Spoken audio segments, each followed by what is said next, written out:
سبحان الله سبحان الله سبحان الله سبحان الله سبحان الله. In the name of Allah, the most gracious, the most merciful. Known as the Great Imam, his school is followed by the majority of the world's Muslims. A man with immense piety and sincerity, the founding father of Islamic jurisprudence, and one of the great personalities of Islamic history, this is the life of Imam Abu Hanifa.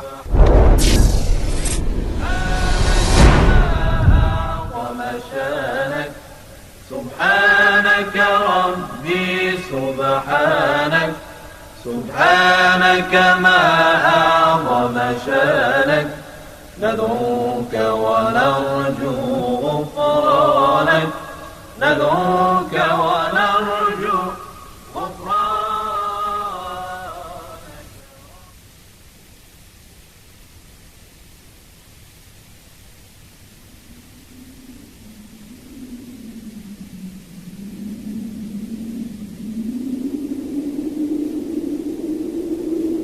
1,400 years ago, the darkness of the world was to be illuminated with the birth of the final messenger of Allah. May the peace and blessings of Allah be upon him. He was sent to the desert land of Arabia, which was soaked in traditional paganism and unimaginable barbaric practices. He was the seal of all prophets. His name was Muhammad. May the peace and blessings of Allah be upon him. His noble heart was chosen as the vessel for the revelation of the Quran, which was conveyed to him by the angel Jibreel. The entire 114 chapters of the glorious Quran were revealed as divine universal guidance for the whole of mankind over a period of 23 years. Enduring much hardship, Prophet Muhammad, may the peace and blessings of Allah be upon him, finally completed his mission by cleansing the Arabian Peninsula of idolatry. During his lifetime, he served as the fountain of knowledge to those around him, both teaching and explaining the message of the Quran. After the death of the Prophet, may the peace and blessings of Allah be upon him, the leadership of the Muslim community was handed to Abu Bakr, may Allah be pleased with him, the first rightly guided Caliph of Islam. Abu Bakr was forced to deal with uprisings against central rule, some claiming tribal independence, some refusing to pay the zakat, while others were led by people claiming prophethood. These were known as the Wars of Apostasy, and the worst of these were against Musaylima al-Kazab. Up to 2,500 companions were killed. Campaigns also took place against the Byzantines in Jordan and Syria, and against the Persian Empire of the Sassanids in Iraq. The Caliph Umar, may Allah be pleased with him, followed Abu Bakr. During this period, Damascus and the whole of Syria was brought under Muslim rule, as well as Palestine and Iraq.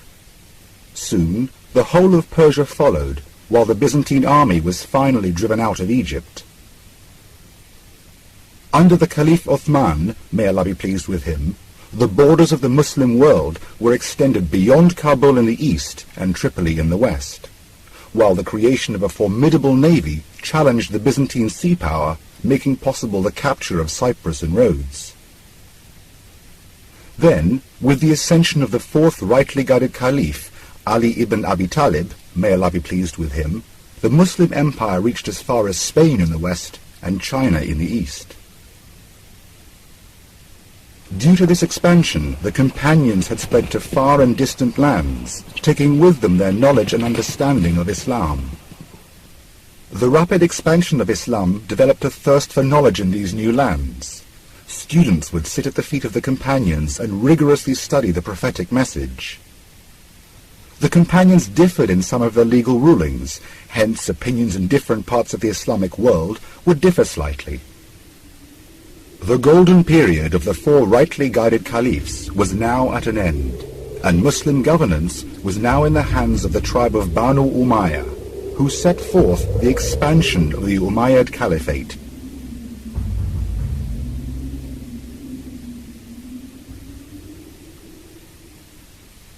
It is narrated in Bukhari and Muslim on the authority of Abu Huraira, may Allah be pleased with him, that the Messenger of Allah, may the peace and blessings of Allah be upon him, said, لو كان العلم عند ثريا لتناوله رجال من if knowledge were to be placed at the highest star, even then men from the people of Persia would have attained it.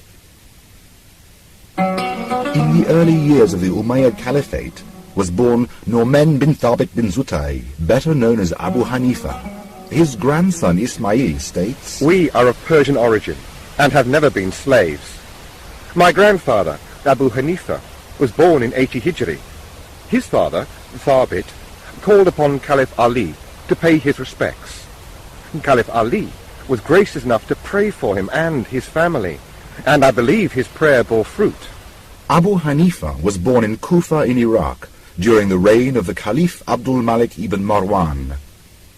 Abu Hanifa's father was a wealthy silk trader and a good and upright Muslim.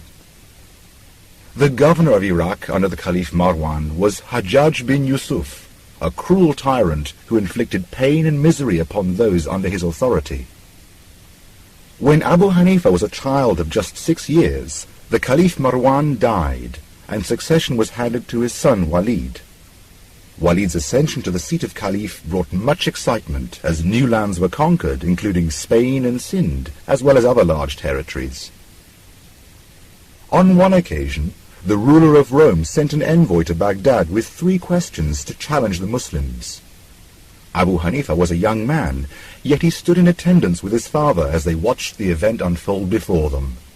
The scholars were quickly gathered, and the Roman envoy climbed upon a high platform and began the challenge. I have come with 3 questions. If you answer them, then I will leave you with a great amount of wealth, which I have brought from the King of Rome. As for the questions, they are: what was there before Allah? In which direction does Allah face? And what is Allah engaged in at this moment? There was a silence, as even the scholars struggled to think of the answers. The young Abu Hanifa stood watching, and then turned to his father. Oh, my dear father, I will answer him and silence him. The Roman then turned to the young Abu Hanifa and repeated his first question. So, tell me, what was there before Allah? Do you know how to count? Why, of course. Then count down from 10. 10, 9, 8, 7, 6, 5, 4, 3, 2, 1. But what comes before 1? There is nothing before 1. That is it. Well then, if there obviously is nothing before the arithmetic 1, then how do you expect that there should be anything before the one who is absolute truth, all eternal, everlasting, the first, the last, the manifest, the hidden? Then tell me, in which direction is Allah facing? Bring a candle and light it, and tell me in which direction the flame is facing. But the flame is just light. It spreads in each of the 4 directions, north, south, east and west. It does not face any one direction only. Then, if this physical light spreads in all 4 directions, such as you cannot tell me which way it faces, then what do you expect of Allah, the light of the heavens and the earth, light upon light? Allah faces all directions at all times. Wait. You are the one who is asking the questions, and I am the one who is giving the answer to these challenges. It is only fair that you should come down to where I am standing, and that I should go up to where you are right now, in order that the answers may be heard as clearly as the questions.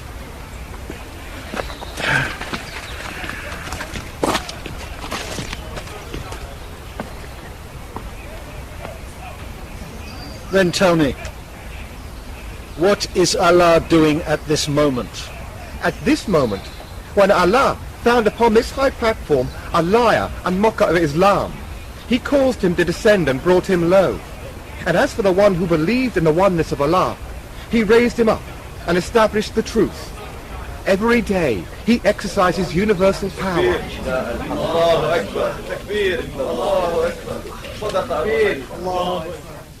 This incident gave a glimpse of the brilliance and genius that lay in the young Abu Hanifa.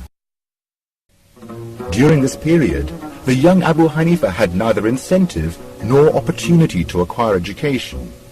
As with most children, he had memorized the Quran at an early age, but did not pursue religious knowledge. Rather, following in his father's footsteps, he took to being a businessman. Setting up a silk weaving factory, his energy and intelligence were to develop his business into a prosperous enterprise.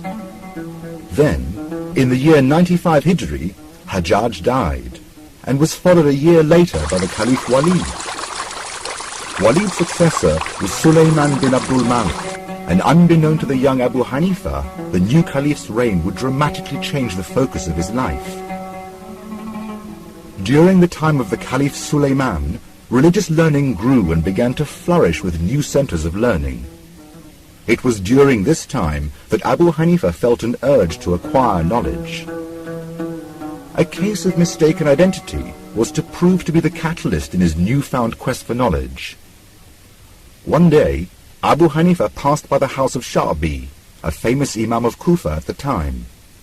The Imam mistook Abu Hanifa for one of his students and called him into his house. Where are you going, young man? I'm visiting a merchant.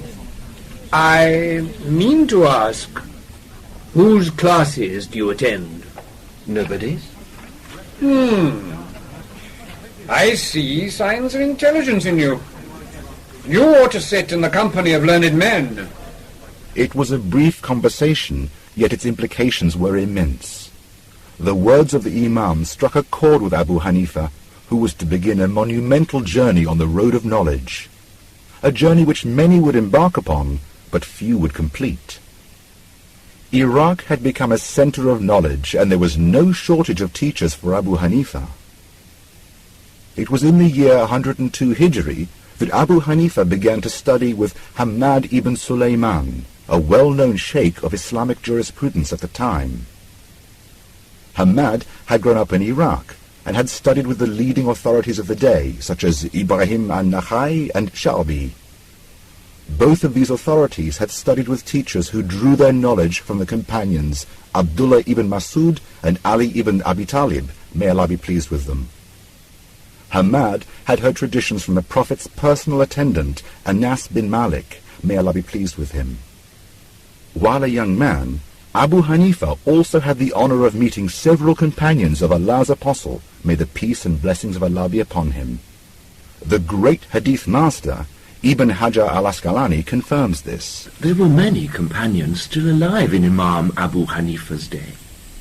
In 80 Hijri, when he was born in Kufa, one of the companions, Abdullah bin Ali Aufa, who died in 82 Hijri, or perhaps later, was living in the city.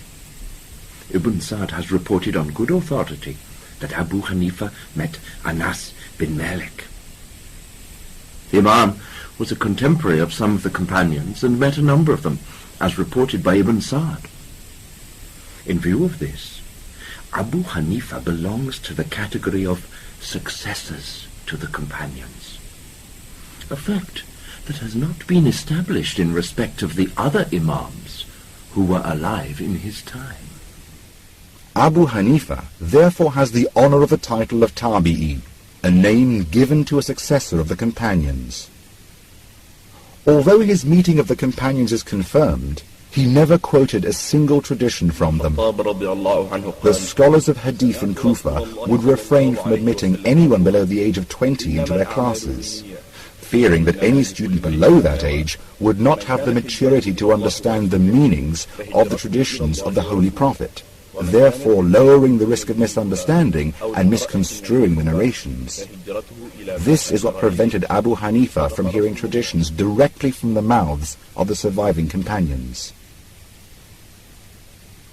In his early days of learning, Abu Hanifa spent much time traveling and acquiring knowledge from various sources. His main teacher was Hamad, whose school was the most popular in Iraq. Amongst his pupils were the most eminent minds and scholars of the day. Hamad, being a rich man, was able to devote most of his time to the teaching of his pupils. On the first day of attending Hamad's lectures, Abu Hanifa was made to sit on the left, the row for beginners. But within a few days, Hamad had pointed Abu Hanifa out as the student with the best memory and intelligence, and asked him to sit directly in front of him. Abu Hanifa attended Hamad's classes for the next 18 years until Hamad died. There were virtually no scholars in Iraq at whose feet Abu Hanifa did not sit. Islam had spread at lightning speed across the Arabian Peninsula and beyond, and with it the companions had dispersed to far and distant lands, taking their knowledge with them. In order to learn the various traditions, Abu Hanifa knew he would have to travel to various parts of the Islamic world. Basra had emerged as a rival center for learning. It had become a treasure house of traditions of the Holy Prophet, mostly due to the presence of Hassan al-Basri. Before long, Abu Hanifa made his way to Basra. Also present in Basra was Sha'beh, a companion of Hassan al-Basri and a great scholar in his own right. Soon, Abu Hanifa was attending the classes of Sha'beh, and it wasn't long before his intelligence was again noticed. Often, in his absence, Sha'beh would praise Abu Hanifa. Just as I know the sun is bright, I know for certain that learning and Abu Hanifa are doubles of each other. Abu Hanifa's intelligence and quick understanding were becoming renowned. Yahya bin Mu'in, one of the teachers of Imam Bukhari, observed, "It is enough for me to know that Sha'beh permitted him to teach hadith and narration. Sha'beh, after all, was Sha'beh." Abu Hanifa spent his time with other various teachers in different parts of Iraq. But now the time had come for him to travel to the holy cities of Mecca and Medina, the fountainheads of religious learning. Mecca was a city bulging with masters of the prophetic tradition who had had access to the companions. The birthplace of Islam and home to the Kaaba, it had numerous visitors, being both a center of knowledge and a bustling trade city. The most popular and respected school in Mecca was that of Atta bin Abi Rabeh. Soon Abu Hanifa was attending his lectures, and it wasn't long before Atta would order room to be made for Abu Hanifa at the front of the class whenever he attended. His keen intellect had once again made an impression, and Atta realized that he indeed had before him a most brilliant student. Also in Mecca at the time was Ikrimah, the pupil of the great companion Abdullah ibn Abbas, may Allah be pleased with him. Ikrimah had also learnt Islamic knowledge from other companions such as Ali ibn Abi Talib and Abu Huraira. Soon, Abu Hanifa was attending his classes and excelling as he always did. Medina was a treasure house of hadith and the Prophet's home in his last days as well as his resting place. When Abu Hanifa arrived in Medina, two of the main sources of knowledge and rulings were Sulayman and Salim bin Abdullah. Sulayman had been a servant of the Prophet's wife Maimuna, and Salim was the grandson of Umar ibn al-Khattab. Abu Hanifa attended both classes and sat and learnt traditions from them. He was to travel many times to Mecca and Medina. On each occasion he would sit with his teachers and learn traditions. While in Medina he sat with Imam Malik and attended his lectures. Although Imam Malik was 13 years his junior, Abu Hanifa would sit and listen to traditions from him. On one occasion, the great scholar Abdullah bin Mubarak was sitting with Imam Malik when an older man entered. Imam Malik hastened him to sit beside him and received him with great honor and respect. After he had left, Imam Malik turned to Abdullah. Do you know who this man was? He was Abu Hanifa of Iraq, who, if he wanted to, could prove this pillar to have been made of gold. Abu Hanifa's reputation was spreading fast, yet all was not good. Many scholars of this period, without meeting Abu Hanifa, were led to believe that he relied upon his own reasoning and analogy rather than the prophetic hadith in solving legal problems. On one visit to Medina, Abu Hanifa met Imam Bakir, a member of the family of the Prophet of Allah. May the peace and blessings of Allah be upon him. Imam Bakir held a similar opinion of Abu Hanifa. So you are the one who contradicts the tradition of my grandfather on the basis of analogy? God forbid. Who dare contradict hadith? After you resume your seat, sir, I shall explain my position. Who is the weaker, man or woman? Woman. Which of them is entitled to the larger share in the inheritance? The man. Now, if I'd been making deductions by analogy, I should have said that the woman should get the larger share, because on the face of it, the weaker one is entitled to more consideration. But I have not said so. To take up another subject, which do you think is the higher duty, prayer or fasting? Prayer. That being the case, it should be permissible for a woman during her menstruation to delay her prayers and miss her fasts. But the ruling I give is that she can delay her fasting, but need not make up her prayers. So impressed was Imam Bakir with Abu Hanifa that he kissed his forehead. Abu Hanifa learnt much from Imam Bakir as well as from his son, Imam Jafir Sadiq. Abu Hanifa's reputation and popularity spread like wildfire.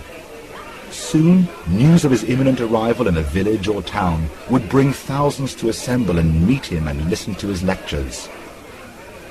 It was a popularity that was not to go unnoticed by the ruling establishment.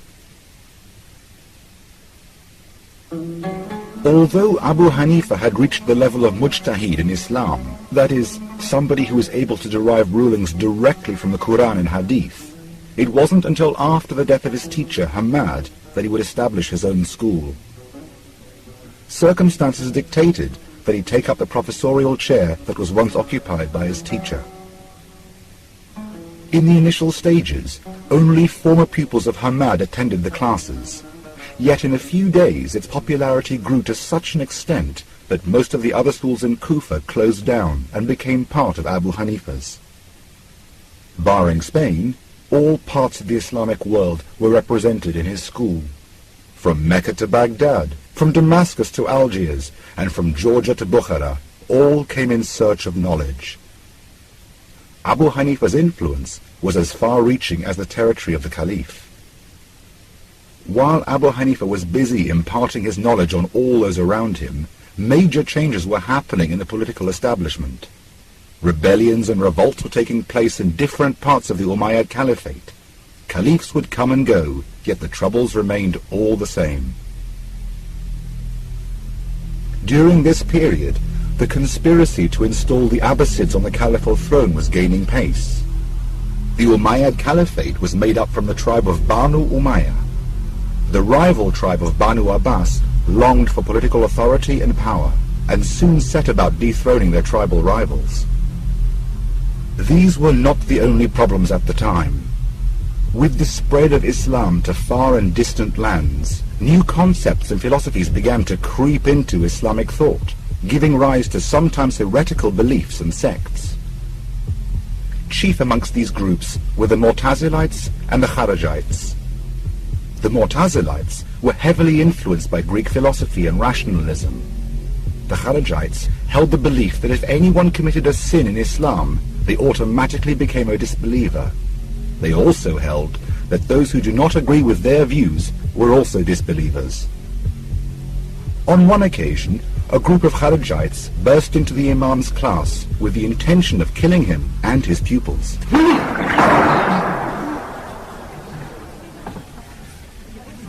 Who are you people?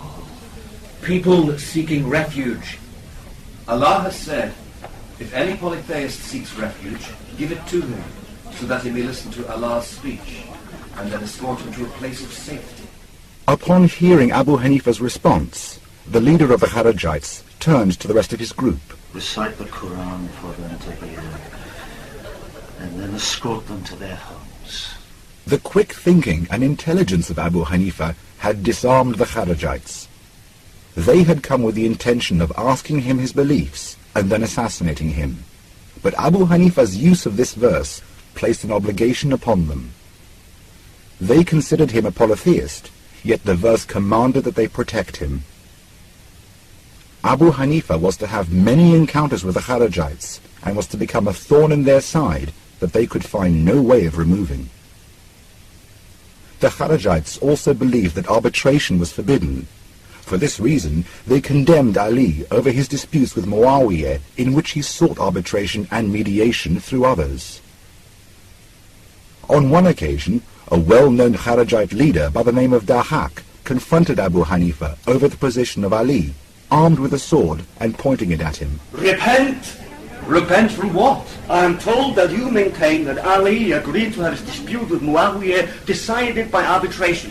As he was in the right, how could he agree to arbitration? If it is your wish to put me to death, I have nothing to say. But if you wish to find out the truth, then permit me to argue the question with you. I want to debate with you. If we cannot decide the issue between ourselves, what then? We can appoint somebody as an umpire. He can do it. This is exactly what Ali did. Why blame him for it? Dahak realized immediately that just as he in that very moment had asked for mediation, Ali, may Allah be pleased with him, had done just the same. Outwitted and realizing the foolishness of his argument, Dahak retired quietly. Abu Hanifa's reputation and brilliant mind were now well established. His influence was so vast, the Umayyad court began to suspect his complicity in every rebellion that took place against the ruling authority, although this was not true. Abu Hanifa tried to distance himself from the palaces of the ruling elite, fearing its attractions would destroy him. He would be immensely wary of having close ties with the ruling authority. He once said of visiting the Caliph, "Go rarely to see him, and beware of him as if he were fire. Never go to the court except for some specific purpose, lest you lose the respect you enjoy there. Should the king offer you the post of judge, do not accept it without making sure that he approves of your exercising your personal judgment, lest you should have to act against it under official pressure. Never accept a position you are not fit to hold." Once, a governor of Kufa by the name of Ibn Hubayra approached Abu Hanifa. "I would consider it a favor if you could come and see me occasionally." "What is the point in my visiting you? If you treat me kindly, I might fall into your trap. If, on the other hand, you receive me rudely, I would consider it a disgrace. I do not need anything from your treasury, and whatever I have, nobody can snatch away from me." During the reign of the Caliph Marwan al-Himar, Yazid bin Umar Hubayra was appointed governor of Iraq. He gave political positions to outstanding authorities in Islamic law, such as Ibn Abu Layla and Dawood bin Hind. Fully aware of the excellence of Abu Hanifa, he offered him the post of chief treasurer, a post Abu Hanifa had no intention of taking up. If Yazid were to ask me to count the doors of the mosques, I would not agree to do it for him, not to speak of my sealing the death warrant of the Muslim signed by him. Yazid, furious with the response, ordered Abu Hanifa to be imprisoned and whipped 100 times daily. Suffering immense pain and torture, Abu Hanifa did not relent on his position, and Yazid was forced to stop the punishment. Then, in the year 132 Hijri, events took a new and dramatic turn.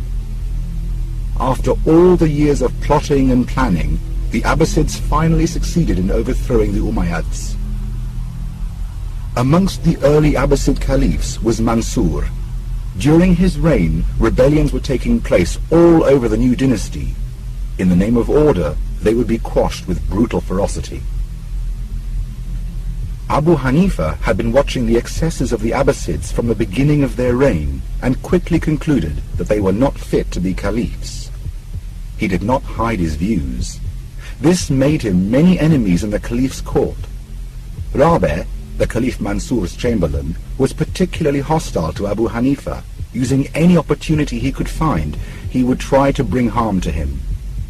On one occasion, Abu Hanifa was summoned to the Caliph's court with Rabi' in attendance. Rabi' saw this as a perfect opportunity to do away with Abu Hanifa. "Commander of the faithful, this man contradicts your well-revered ancestor, Abdullah ibn Abbas. Your ancestor said that if a man took a vow and uttered the phrase, Inshallah, a day or two later, the phrase would be considered as forming part of his vow, and it would not therefore be incumbent upon him any longer to fulfill the vow. Contrary to this, Abu Hanifa gives the ruling that if the phrase Inshallah was spoken along with the vow, it would be considered as part of the vow, while otherwise it would be utterly meaningless and ineffectual. Commander of the faithful, Rabia thinks that the oaths of allegiance to you that people take is ineffectual. How is that?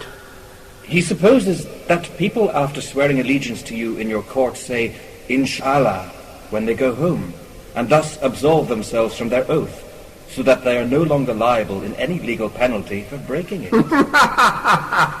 You cannot trick Abu Hanifa. Abu Hanifa and Rabi then proceeded to leave the palace and met up with one another in the courtyard. You very nearly got me put to death today. It was your intention to get me put to death. I only defended myself. Not for the first time, Abu Hanifa's intelligence and quick thinking had saved him. On another occasion, Abul Abbas, who held a high position in Mansur's court, saw Abu Hanifa presenting himself to the Caliph on some business. He confided in his colleagues that this day he would make sure Abu Hanifa did not leave the court alive. Hence, he approached Abu Hanifa. Abu Hanifa. It sometimes happens that the commander of the faithful orders us to put somebody to death, without our knowing whether or not the man is guilty and merits being put to death. In such cases, ought we to carry out the order, or to refuse to do so? Are the Caliph's orders, in your opinion, right or wrong? With the Caliph present, it was unthinkable that Abul Abbas would say the Caliph's orders were wrong. Why, of course they are correct. Then it was unnecessary for you to ask for my views. Once again, the foolishness of his enemies was highlighted. The Caliph Mansur remained hostile and deeply suspicious of Abu Hanifa. However, there was no greater scholar alive, and Mansur knew this. For this reason, he offered him the post of judge. Abu Hanifa refused. I am not fit for this post. You are a liar? If I am a liar, then my statement that I am unfit for the post of judge is true, because a liar cannot be appointed a judge. I swear I will make you accept this post. And I swear that I will never take it. These events and others finally led to Mansur imprisoning Abu Hanifa. Often he would send for him and hold religious debates, yet Mansur had no intention of ever releasing Abu Hanifa. In many ways, Abu Hanifa's lifestyle was quite different from other scholars around him. Most of his academic contemporaries depended upon the Caliph or rich courtiers to sustain them. Teaching was not yet a salaried profession, so those in the field had no alternative but to seek assistance in day-to-day living. Abu Hanifa strongly opposed this practice. If one received money and favours, how could one be independent and fair in judgments? For this reason, he refused any payouts or help in his finances. On one occasion, Caliph Mansur summoned Abu Hanifa to his court to settle a dispute between himself and his wife Hara. Abu Hanifa, how many wives may a man have? 4. Do you hear that, Hara? Yes, I hear it. But this permission is only for a man who is capable of doing justice. No other man can have more than one wife. Allah himself says, if you doubt your ability to do justice between your wives, have only one wife. Abu Hanifa returned home. A little while later, Hara sent her servant after him. The Caliph's wife sends you her respectful salutations and says that she is grateful to you for your truthful verdict. Here is a gift of 1,000 dinars. I do not need nor require your money. Tell the Queen that I expressed my opinion not to receive any financial reward, but because it was my duty as arbitrator. This sincerity and non-dependence on others put him in a league of his own. His business thrived as he traded in goods worth millions. His agents, scattered all over major cities, would be busy in deals with big merchants and traders. All along, he would personally make sure that no illicitly gained money came into his income, even though this sometimes led to occasional losses. On one occasion, he sent some silk to Hafs Abdul Rahman to be sold. Sell this silk to the people, but please note, some of the pieces, but not all, have slight defects in them. Be sure to point this out to prospective buyers before they purchase. Of course, I shall point it out before any sale. finest silk links that the eye has ever seen. Buy now, buy now. Why, this is beautiful. How much is it? This fine piece will cost you 1,000 dinars. Hafs continued to sell all the silk pieces that he had, and before the day was over, all had been sold. He returned with the day's takings to Abu Hanifa. Ah, Hafs, you sold it all. How did they take to the defects? Oh, Imam, may I lose myself? I forgot to point it out. Forgive me. Then we have no right to this money. How much did we earn from the entire day's sale? 30,000 dinars. Give it all away to charity. Honest and upright in all his dealings, his primary objective in business was not to make money. He saw it as a method of self-sufficiency and helping others. Through his business, he was able to help the needy and also distribute money amongst scholars annually. He was also able to subsidize his students, many of whom would otherwise have struggled to make ends meet and attend his classes. Abu Hanifa liked to dress smartly and was a man of good taste. His garments would always be clean and of good quality. His elegant and beautiful character was matched by his good looks. His speech would be eloquent and clear, making complicated issues sound so simple. Once, the Caliph Harun al-Rashid asked Abu Hanifa's eminent student, Qadi Abu Yusuf, to describe his teacher. As far as I know, Abu Hanifa was extremely pious. Avoided forbidden things, remained silent and absorbed in his thoughts most of the time, and answered a question only if he knew the answer. He was very generous and self-respecting, never asked a favor of anybody. He shunned the company of the worldly minded, and held worldly power and position in contempt. He avoided slander, and only talked well of people. He was a man of profound learning, and as generous with his knowledge as with his money. With this wealth and high position in society, many men would succumb to their egos. Not so Abu Hanifa. He remained gentle, polite, generous, and of noble character. Once, while he was on his way to see an acquaintance who was unwell, he came across a man who owed him 10,000 dinars. The man tried avoiding him. Why are you trying to avoid me? I'm ashamed to face you, as I am currently unable to repay your loan. Well, if you are unable to repay the loan, you need not do so. As well as being generous, Abu Hanifa was also a good neighbor. In his neighborhood there was a cobbler who would come home from work and entertain friends in the evening with wine and meat. While Abu Hanifa would be busy spending the night in prayer, the man could be heard singing, and often he would say, Nobody cares about me. People have let me go to waste. I would have been useful in battle and siege. Abu Hanifa would never object to his singing, simply out of neighborly consideration. One night, Abu Hanifa could not hear the singing, and on the next day inquired on his neighbor's whereabouts. He soon discovered that the police had picked up his neighbor. Abu Hanifa immediately made his way to the governor's house, who was Isa bin Musa. Why, Abu Hanifa, why have you taken the trouble to come here? You could have sent for me. What brings me here is that a cobbler who is my neighbor has been arrested, and I want him released. Oh, you... Go quickly, release the cobbler at once and bring him here. Immediately, someone was sent to release the cobbler and bring him to the governor. Okay. Have you sobered up yet? The governor wants to see you. My friend, you are free to go. Abu Hanifa, you may take him. Well, my friend, have I allowed you to go to waste? No, you have proven to be a good neighbor. From this day on, I shall never go near wine. Later, the cobbler began to attend Abu Hanifa's classes and came to be known as a scholar. Abu Hanifa always avoided speaking ill of people, especially behind their backs. He would often thank God for saving his tongue from being contaminated from this evil. On one occasion, a man approached Abu Hanifa's great contemporary, Sufyan Thawri.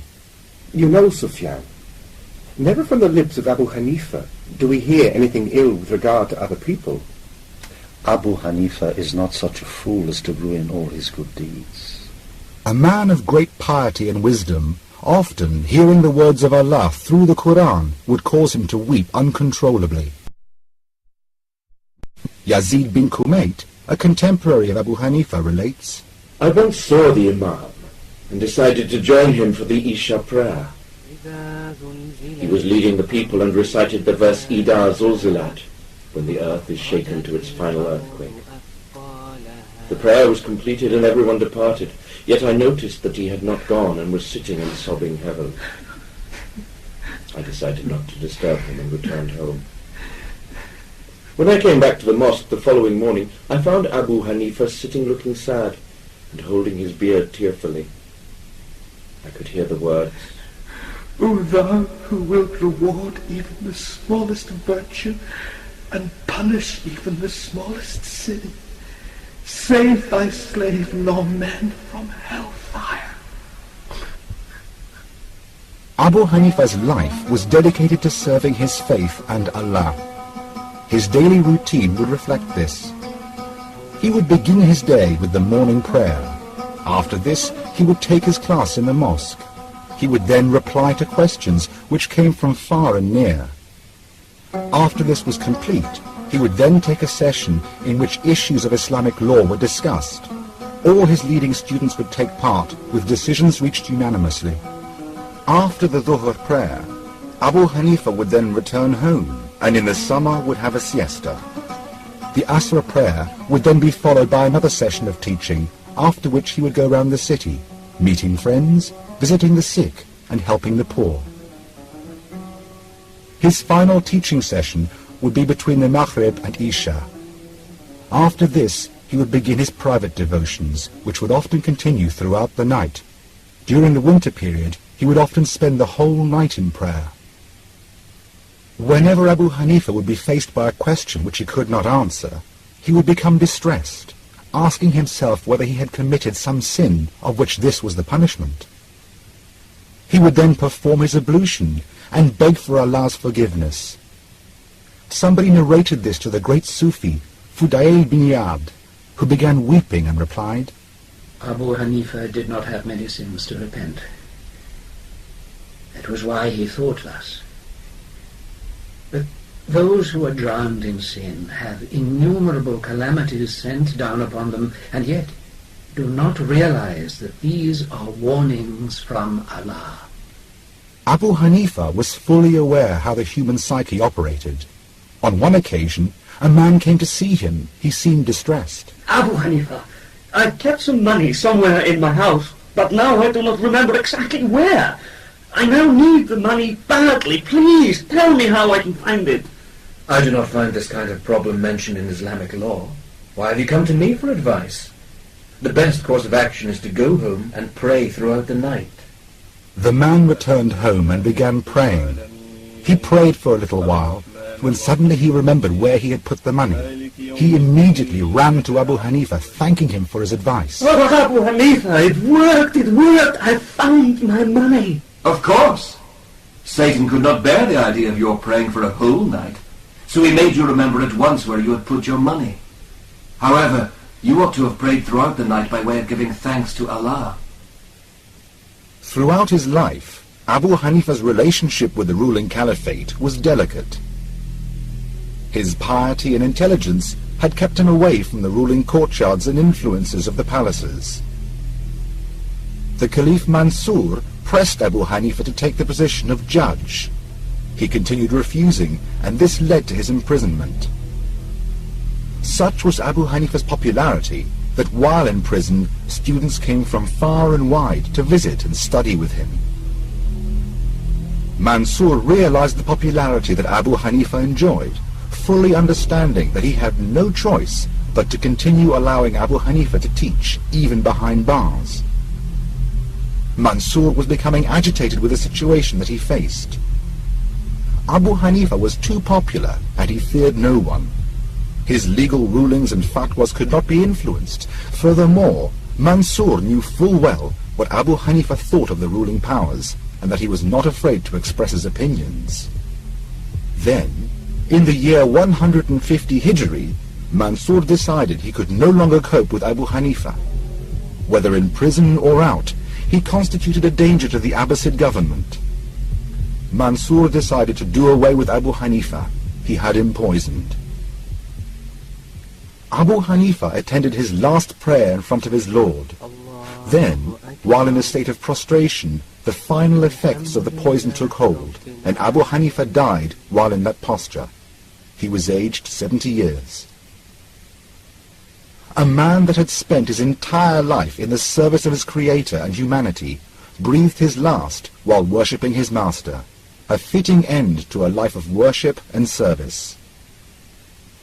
Sadness engulfed the region and the whole Abbasid Empire as news spread of Abu Hanifa's death. Thousands made their way to the prison to confirm what they had heard. The task of washing the body in preparation for the funeral was left to the city judge, who was Hassan bin Amara. While washing the body, he would repeat to himself, By Allah, you were the greatest scholar and the most pious man of our time. You had all the qualities of greatness in you. You were, indeed, so great that nobody after you may reach your level. The people of knowledge all over knew and fully understood the blow of his death. When visiting Baghdad upon Abu Hanifa's death, Abdullah bin Mubarak stated, Abu Hanifa, may Allah have mercy on you. When Ibrahim died, he left a successor, and so did Hamad. But alas, there is no one in the whole world to take your place. Over 50,000 people attended the first funeral prayer, yet they kept on coming, so much so that the prayer had to be performed 6 times over, and was not until sunset that the final burial took place. Abu Hanifa had left instructions that he was to be buried in any land which the ruler had not misappropriated, but he died in Baghdad and was buried there.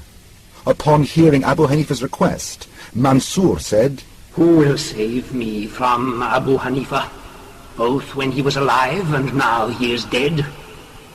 Abu Hanifa was survived by an only son, Hamad, who himself was to grow into a great scholar.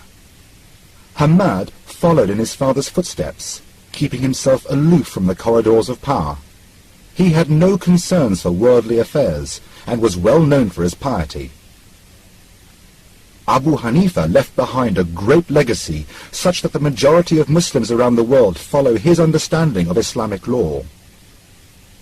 Amongst his foremost students were Abu Yusuf, Hassan as-Shaybani, and Zafar ibn Hudayl.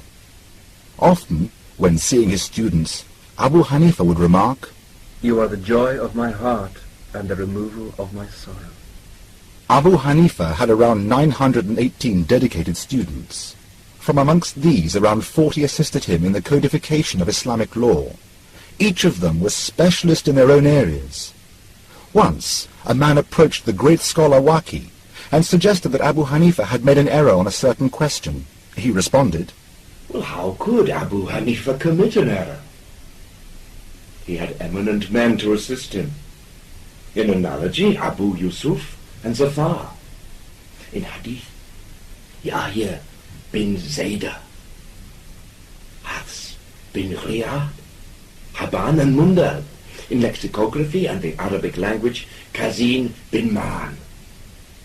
In devotion and piety, Dawood al-Tayyi and Fudel bin Riyad. How could one, with such men by his side, commit an error? Even if he were to commit one, would these men let him do so? Often, the statement is made that you should judge a teacher according to their students. If this is the case, then Abu Hanifa propels himself to lofty heights, heights that very few have ever reached. His outstanding abilities and innovative methods of teaching forced his students to think and stretch their minds. His style was unique. He would enter his class and suddenly throw a complex issue at his students. Debate would then occur, and consensus would then be reached, and a verdict derived. He encouraged his students to challenge his opinion. Far from being offended, he saw it as a way of deriving the truth. It was a method of teaching unique to Abu Hanifa's school, and is one of the reasons his school of thought gained such eminence. He was blessed with amazing insight, and was able to view issues in a way that others could not. On one occasion, a man approached Abu Hanifa and his students and posed a bizarre question. I have a question. What do you say about a man who doesn't aspire for paradise, doesn't fear hell, and doesn't fear Allah? He eats dead meat, prays without ruku and sujood, and bears witness to that which he cannot see. He hates the truth and loves trials. He escapes and runs away from mercy. He believes the Jews and the Christians. So, my students, what do you think? This is a clear description of a disbeliever. No, on the contrary, this is the description of a pious man. He aspires for the Creator of the heavens and fears the Creator of hell, and he fears no injustice from Allah. He eats fish, and he prays the funeral prayer. He bears witness that there is no God but Allah, and that Muhammad is his messenger, yet he hasn't seen either. He hates the truth, which is death, because he wishes to obey Allah for longer. The trials are his children and money. Mercy is the rain, and he believes the Jews when they say the Christians have nothing to stand for, and he believes the Christians when they say the Jews have nothing to stand for. In this incident, Abu Hanifa found a reasonable explanation for each situation where there didn't seem to be one. This was a combination of always thinking good of people, as well as seeing things which others would innocently miss. His amazing insight would help his students develop their thought and intelligence. With this group of students, Imam Abu Hanifa codified Islamic law. Previous to this, the rules that governed Islam were preserved through oral tradition and had not been codified into any coherent discipline.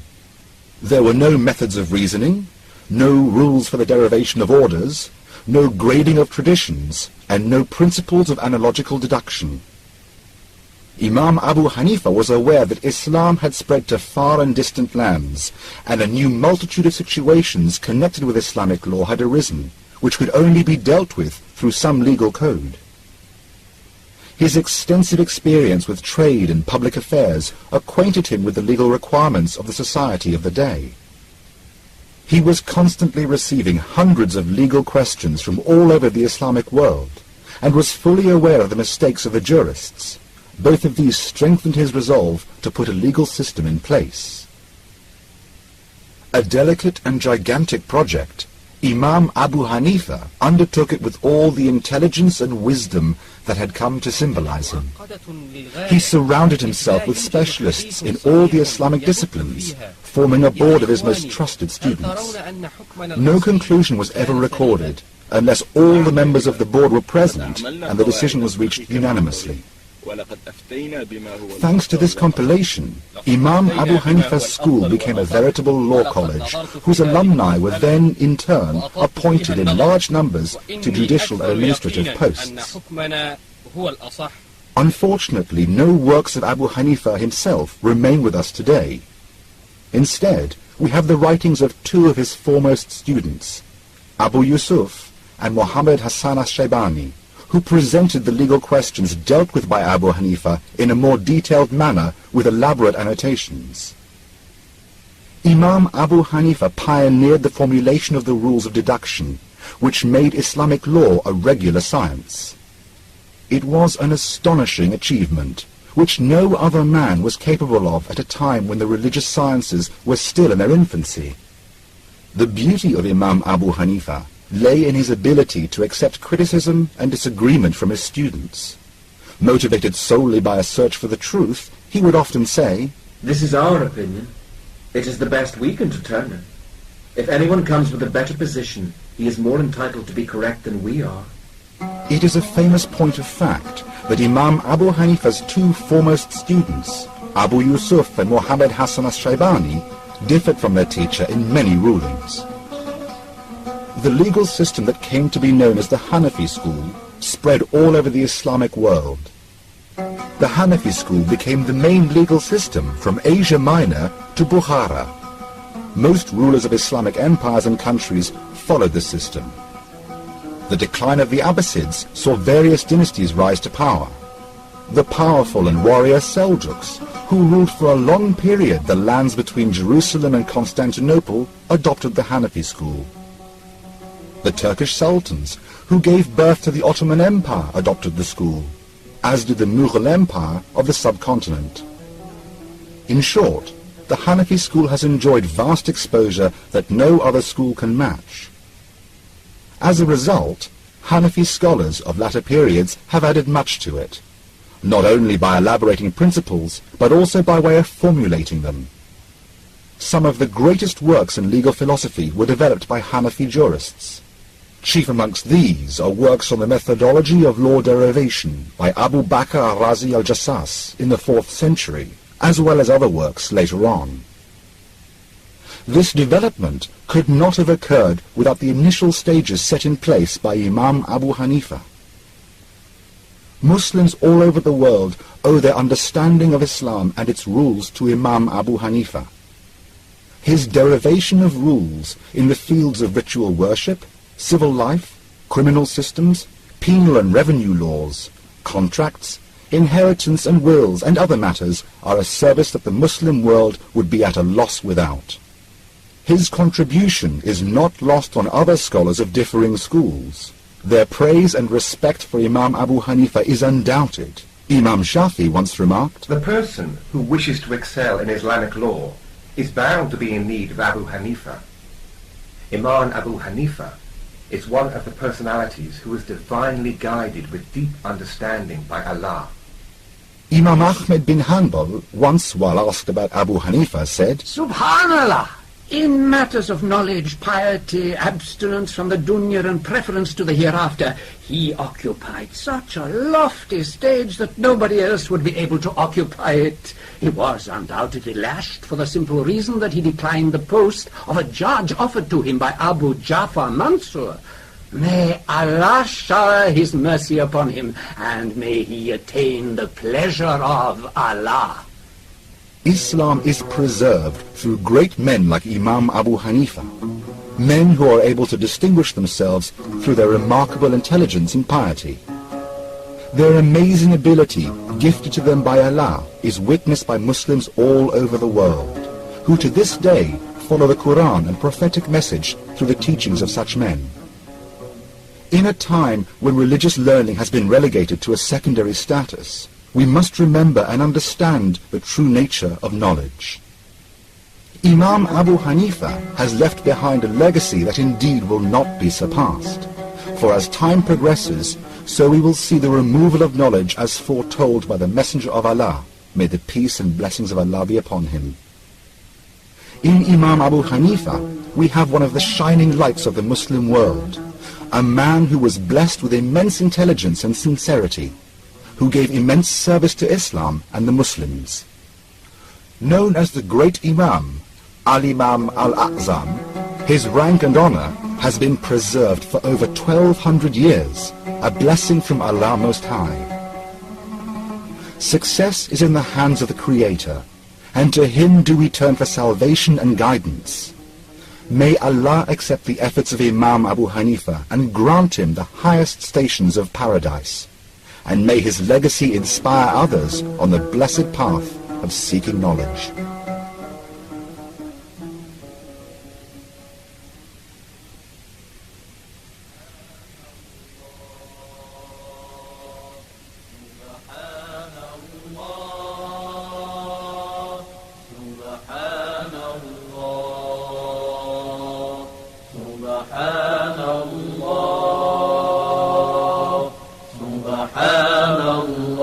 سبحانك ربي سبحانك سبحانك ما أعظم شانك سبحانك ربي سبحانك سبحانك ما أعظم شانك ندعوك ونرجو غفرانك ندعوك ونرجو غفرانك ربي سبحانك ربي سبحانك سبحانك ما أعظم شانك سبحانك ربي سبحانك سبحانك ما أعظم شانك ندعو